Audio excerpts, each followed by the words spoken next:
Bonjour et bienvenue à vous, chers amis, dans ce tuto dans lequel nous allons parler des structures itératives, notamment les boucles. Et donc, nous, on va corriger des exercices sur cette notion-là. Et pour cela, on a une série d'exercices qui est constituée de 20 exercices. On va commencer par l'exercice 0 et on fera l'intégralité de cette série d'exercices. Dans cette vidéo, je vais utiliser CodeBlock pour pouvoir effectuer ce qu'on appelle la correction de ces exercices-là. Alors, commençons par le premier exercice, l'exercice numéro 0. Qu'est-ce qui nous est demandé? Écrire un programme qui permet d'afficher la table de multiplication d'un entier n. Lorsqu'on saisit un entier, on affiche sa table de multiplication. Par exemple, si n est égal à 5, 5 fois 1 est égal à 5, 5 fois 2 est égal à 10, 5 fois 3 est égal à 15. Alors, je vais me rendre sur CodeBlock et je vais créer un fichier. Et ce fichier, je vais le mettre dans un répertoire directement sur mon bureau. Je vais créer un répertoire que je nomme TP boucle. Parfait. Je rentre dans ce répertoire et là je dis exo 0. Exo 0. Super. Et donc là, j'ai maintenant un fichier dans lequel je peux écrire du code C, des instructions C. Alors, commençons par mettre en place ce qu'on appelle le programme principal. Donc, je mets just include stdio.h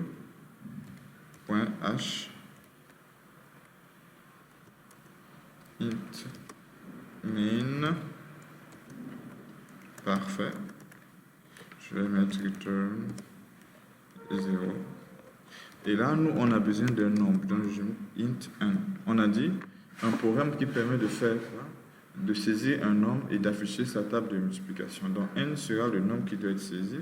Et ensuite, je vais mettre i qui sera l'indice de parcours. Et la première chose à saisir, c'est de saisir le nombre.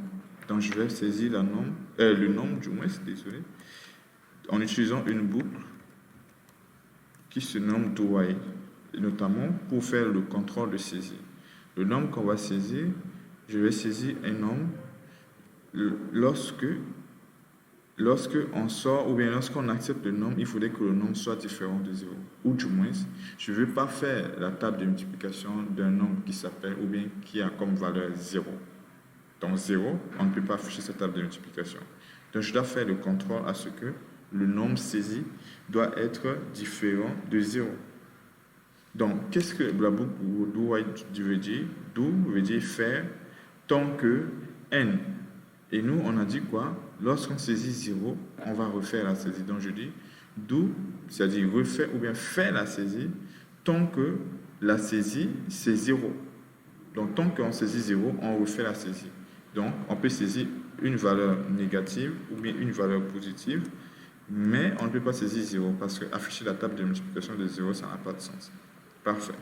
Donc, je dis entrer un nombre différent de 0. /n. Super. Je dézoome pour qu'on puisse bien voir. Voilà.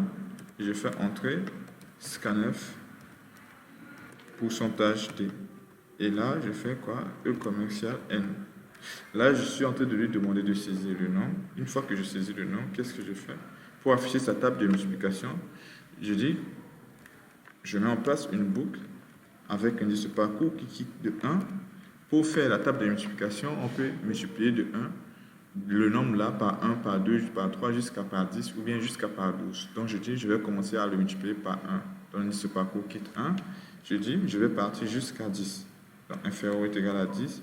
Et je dis comment quitter de 1 jusqu'à 10. Je fais i++ pour avancer à chaque fois de i plus 1. Et moi, qu'est-ce que je fais? Je fais un printf. Et là, je vais dire quoi? %d qui sera le nombre multiplié par %d qui sera l'indice de parcours est égal %d qui sera le résultat de l'indice de parcours multiplié par le nombre. Et je fais faire quoi? /n pour que le prochain calcul se met à la ligne. Alors, ce premier pourcentage D, c'est le N. Le deuxième pourcentage D, c'est le I. Le troisième, c'est le résultat du calcul N fois I. Et je termine mon instruction par la virgule. Si je lance ce programme, on peut voir que là,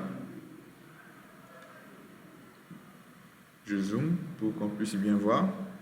Là, il va nous demander d'entrer un nombre différent de 0. Si je saisis 5, qu'est-ce qu'il dit?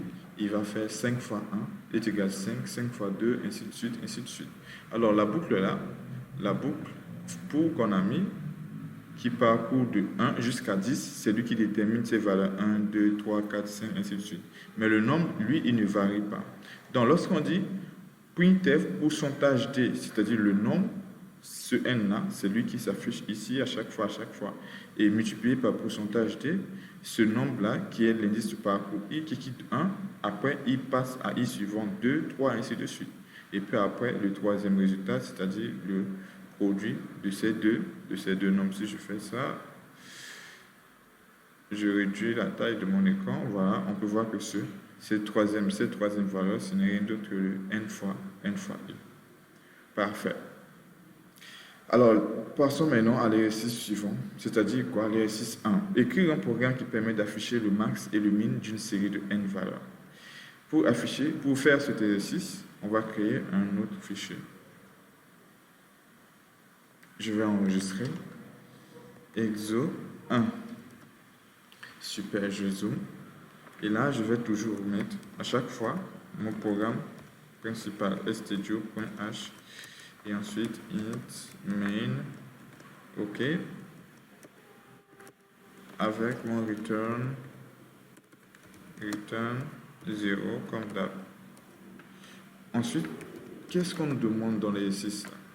On nous dit un programme qui permet d'afficher le maximum et le minimum d'une série de n valeurs. Ça veut dire qu'on doit saisir n valeurs. Donc je mets n étant le nombre de valeurs. Et nous, si la valeur saisie est un entier, donc le max qu'on a déterminé doit être de type entier et le min qu'on a déterminé doit être de type entier. Donc comme on a le nombre de valeurs, pour pouvoir saisir exactement le nombre de valeurs, on a besoin des valeurs. Donc on va utiliser une variable val. Et maintenant, on va saisir en utilisant une boucle dont on en a besoin, c'est-à-dire on a besoin de l'indice de parcours qui va quitter de 1 jusqu'au nombre de valeurs souhaitées. Parfait, voici nos variables. Ensuite, on va mettre en place une boucle. Lorsqu'on demande de saisir une série de n valeurs, le nombre de valeurs ne peut pas être négatif ou bien nul. On ne peut pas saisir 0 valeur ou bien on ne peut pas dire veuillez saisir moins 2 valeurs. Pour cela, on va faire le contrat de saisie de n. Donc, je vais dire, je fais la saisie de L à chaque fois, ou bien tant que n est inférieur ou est égal à 0. Ce qui me permet de faire en ce sens que le n saisi doit être positif. Donc, je dis entrée de nombre de valeurs /n. Et ensuite, je fais un scanf. Et là, je mets pourcentage d. Je mets E commercial n. Parfait. Une fois que j'ai le nombre de valeurs, qu'est-ce qu'il me reste à faire? Je vais mettre en place une boucle qui va me permettre de saisir les valeurs proprement dites. J'ai le nombre de valeurs. Pour saisir les n valeurs, je mets en place une boucle qui fait n itérations. N itérations, c'est-à-dire que je vais mettre l'indice de parcours qui commence à 1, l'indice de parcours inférieur ou est égal à n, et l'indice de parcours plus pour avancer par pas de 1, plus 1, plus 1, plus 1. Et dans cette boucle, la première chose à faire, c'est quoi? C'est d'abord de saisir les valeurs. Autrement dit, je vais lui demander entrer la valeur numéro et je mets pourcentage d. Pourcentage d, comme ça. Et je mets 2 points, espace, et je mets virgule. Et ce pourcentage de, ça va être quoi? La position de la valeur. Donc, il détermine la position de la valeur. Quand il est égal à 1, ce qu'on va saisir là, c'est la première valeur. Donc, il va dire entrer la valeur numéro 1. Quand il passe à 2, ce qu'on va saisir, c'est la deuxième valeur. Il va dire le message entrer la valeur 2, ainsi de suite. Ensuite, je vais mettre ici scanf, pourcentage d, virgule, E commercial val. C'est ici qu'on saisit les valeurs. Donc là, je demande de saisir val. Alors, donc, suivez même aussi le fait qu'on nous demande le min et le max. Lorsqu'on veut avoir le min et le max, c'est de dire qu'on a au moins des choses, des informations. Maintenant, avant d'avoir des informations, il y a toujours la première information. Ou bien, du moins, dans notre cas ici, nous, on va saisir une série de n valeurs. Alors, on sait que pour avoir les n valeurs, il faut au minimum avoir la première valeur. Et lorsqu'il n'y a qu'une seule information qui existe, il n'y a pas lieu de faire une comparaison. Donc, on suppose que c'est la plus grande information et c'est la plus petite information. Donc, ici, avant de pouvoir saisir toutes les valeurs, on va commencer par saisir une première valeur à i est égal à 1, c'est-à-dire condition initiale. Et lorsqu'on a saisi cette valeur-là, à cet instant-là, c'est la seule qui existe. Donc, on peut supposer que c'est la première, et c'est la plus grande et la plus petite. Et maintenant, si on saisit une autre information, c'est-à-dire au moins deux informations ou bien plusieurs informations, on va faire maintenant une comparaison pour chercher la plus grande de toutes ces valeurs. Alors, concrètement, qu'est-ce qu'on va dire? On va faire une condition en disant if i est égal à 1. If i est égal à 1 veut dire quoi? Nous, on sait que la boucle va avoir ces trois paramètres. Et lorsqu'on va rentrer ici pour la première fois, l'indice de parcours sera égal à la valeur initiale qu'on a précisée. Donc, ce qui va être fait ici, c'est la première chose ou bien les premiers traitements qu'on est en train de faire. Et donc, lorsqu'on vérifie, on évalue i est égal à 1, c'est-à-dire qu'on vient de saisir la première valeur. À cet instant-là, les n-1 autres valeurs n'existent pas. Et donc, comme c'est la seule qui existe, on va dire max est égal val. Ensuite, on va dire min est égal val. Sinon, le LC veut dire quoi? I n'est plus égal à 1. Comme i quitte de 1 et part jusqu'à n et avance positivement, si i n'est plus égal à 1, ça veut dire i est égal à 2 ou bien plus grand que 1. Et donc, quand i est égal à 2 ou bien plus grand que 1, ça veut dire qu'on a au moins plusieurs informations. Dans ce cas, il faut maintenant vérifier et chercher le plus grand. Alors, donc, sinon, on va mettre une condition. Else if.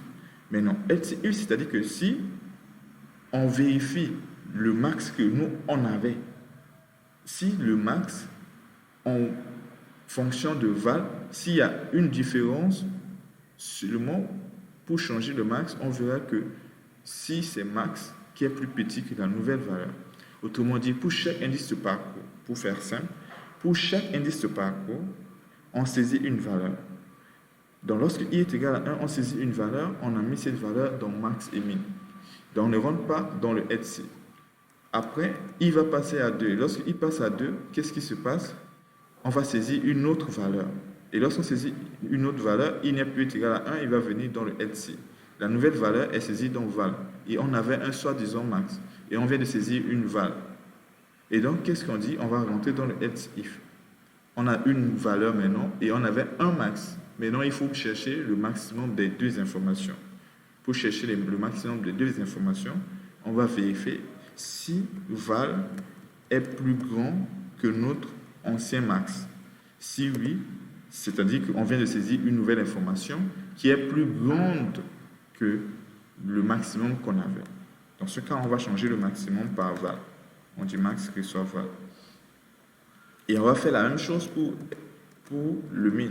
C'est-à-dire quoi? Si on saisit la nouvelle information et qu'on voit que la nouvelle information est plus petite que le minimum, parce que la nouvelle information, c'est-à-dire val qu'on saisit, peut ne pas être plus grand que le max. Et lorsque ce n'est pas plus grand que le max, ça ne veut pas dire que c'est forcément le min. Parce que si on avait un min et que l'information là n'est pas plus petite que le min, c'est-à-dire que ce n'est plus le min.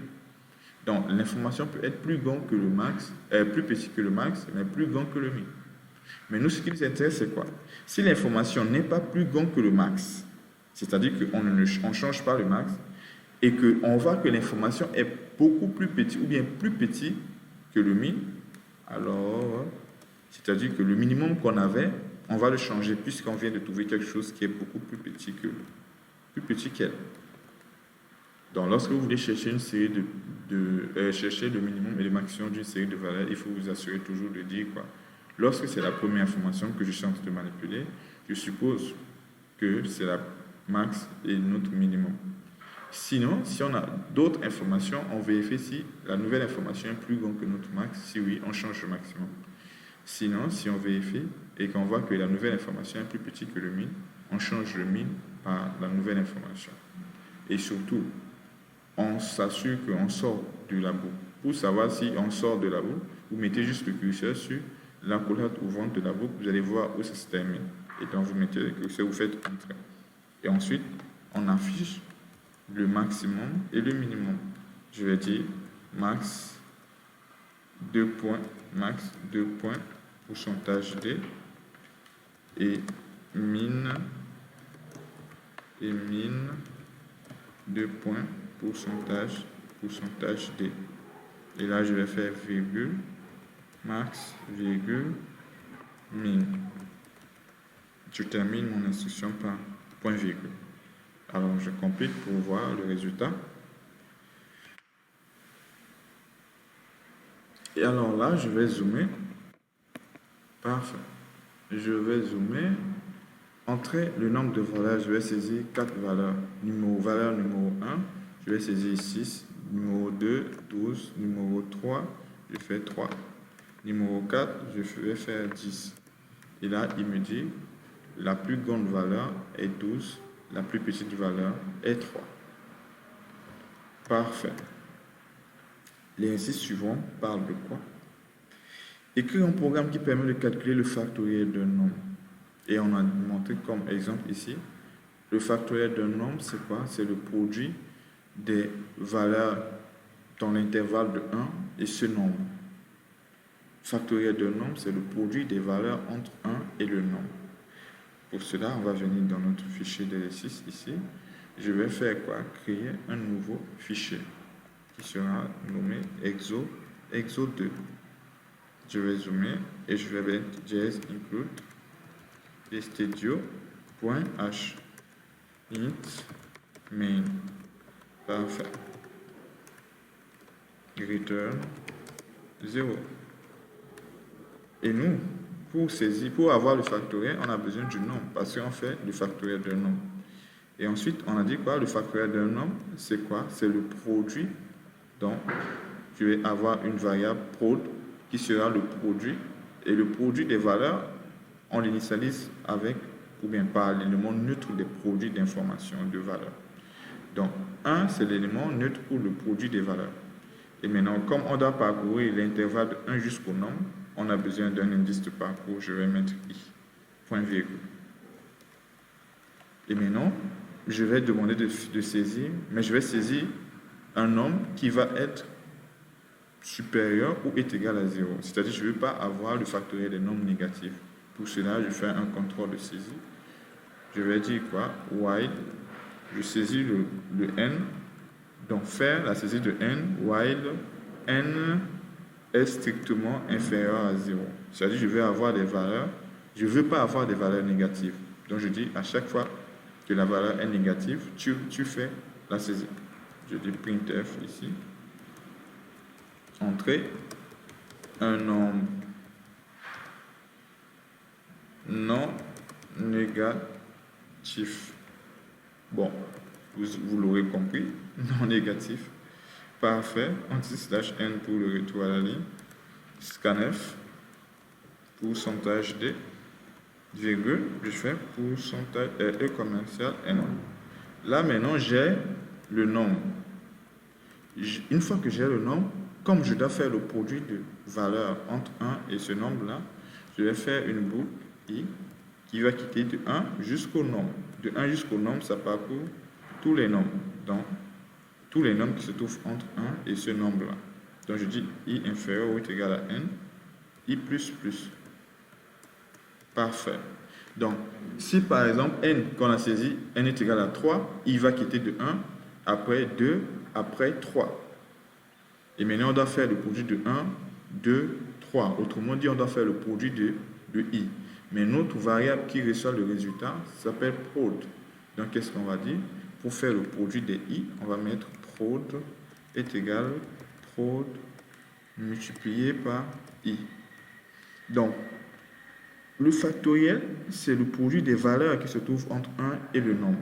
Pour avoir les valeurs entre 1 et le nombre, on définit une boucle qui parcourt de 1 ou bien qui part de 1 jusqu'au nombre. Une boucle qui part de 1 jusqu'au nombre, c'est quoi ici? Une fois qu'on a le nombre, on met en place une boucle i avec l'indice de parcours i qui quitte de 1 jusqu'à i atteindre le nombre. Donc, c'est-à-dire que c'est i qui quitte 1, après 2, 3, ainsi de suite, jusqu'au nombre. Et on a dit quoi? On fait le produit de ces valeurs-là.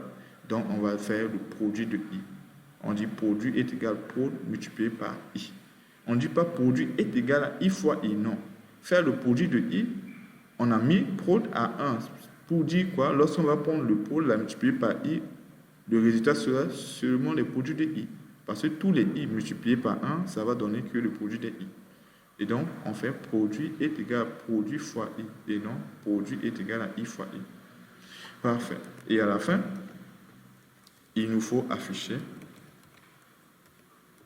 le produit, c'est-à-dire le factoriel. Donc, je vais dire le factoriel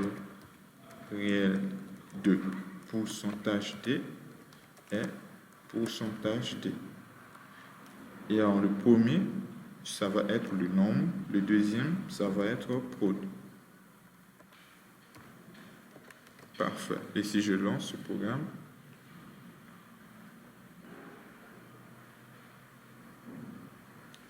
programme, je saisis 3, il va me dire le factoriel de 3 est 6, comme il a précisé ici.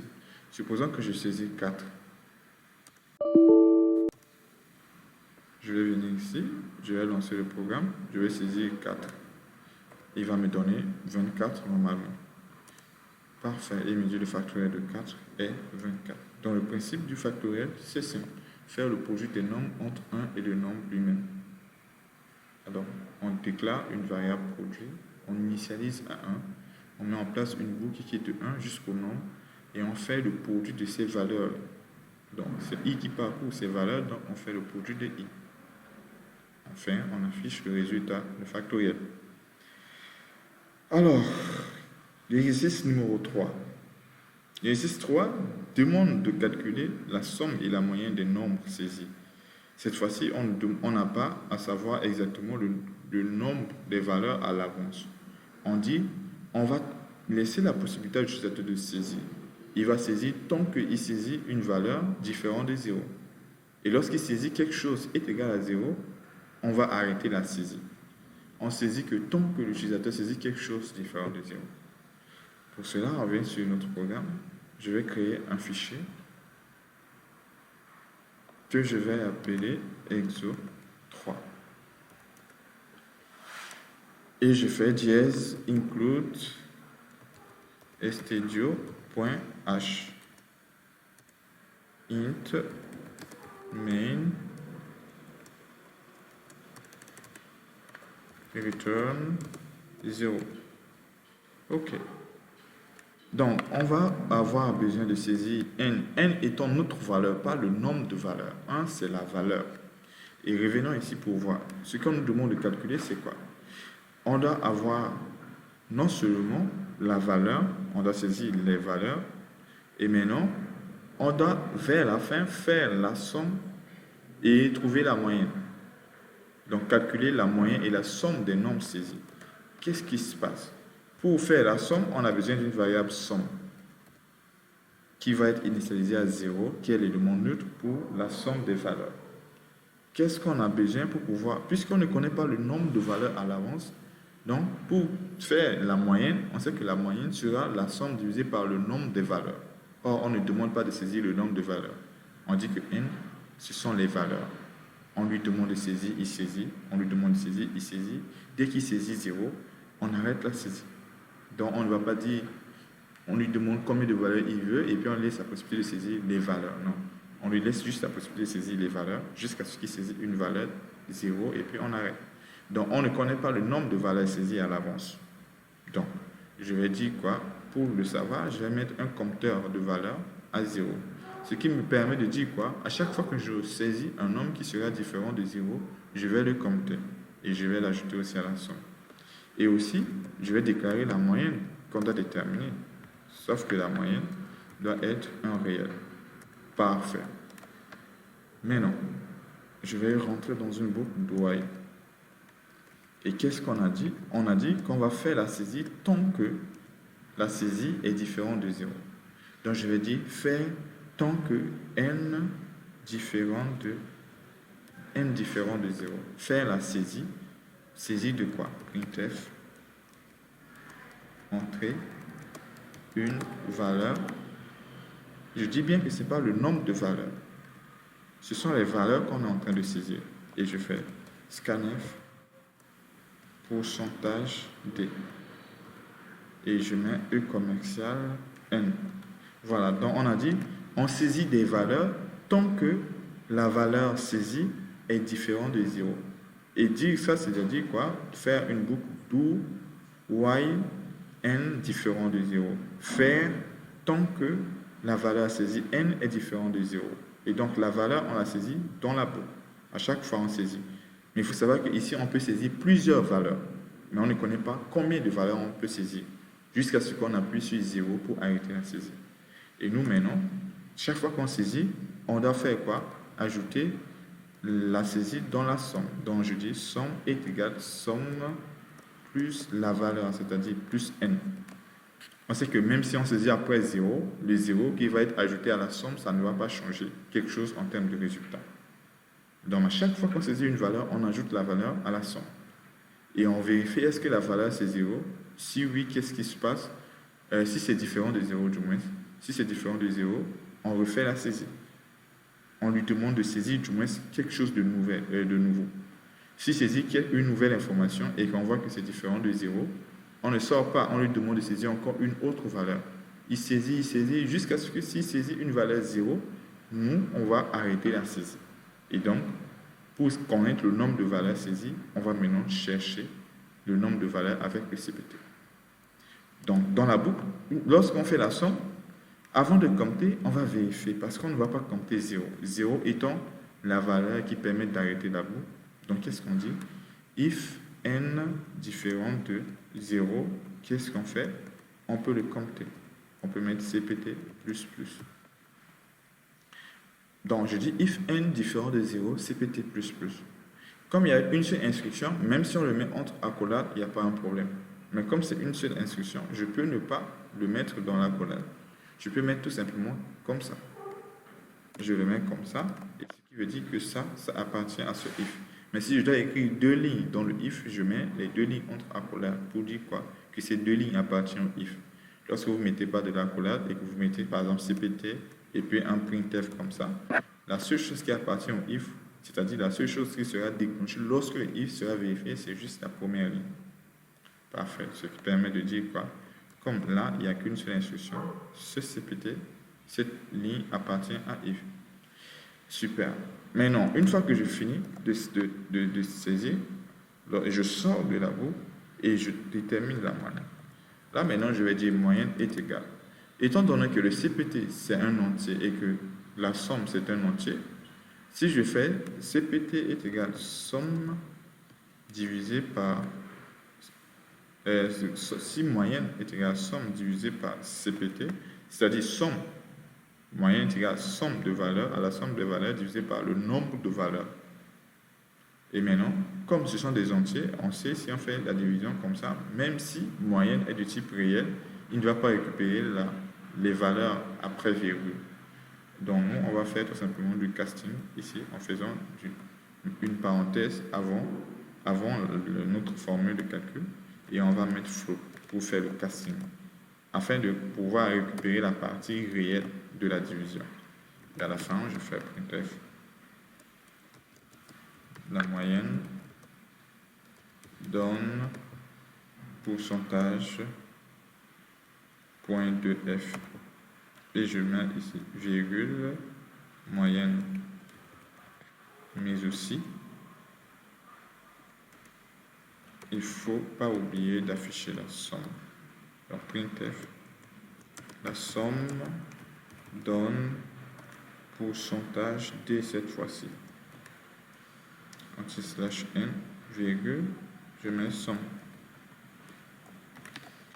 Parfait. Alors je lance pour voir le résultat. Je vais saisir 3 valeurs et puis je vais saisir 0. Je vais saisir au total 4 valeurs, mais la quatrième valeur c'est 0. On ne compte pas le 0, ce qui veut dire que c'est juste 3 valeurs. Et on va avoir la somme de ces valeurs et puis la moyenne de ces valeurs. Il me demande d'entrer une valeur. Je vais donner 3.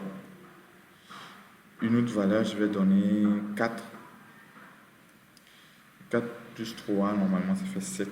7 plus 6, ça donne 13. Parfait. Et donc, je fais 0. Donc, normalement, ici, ça fait 13.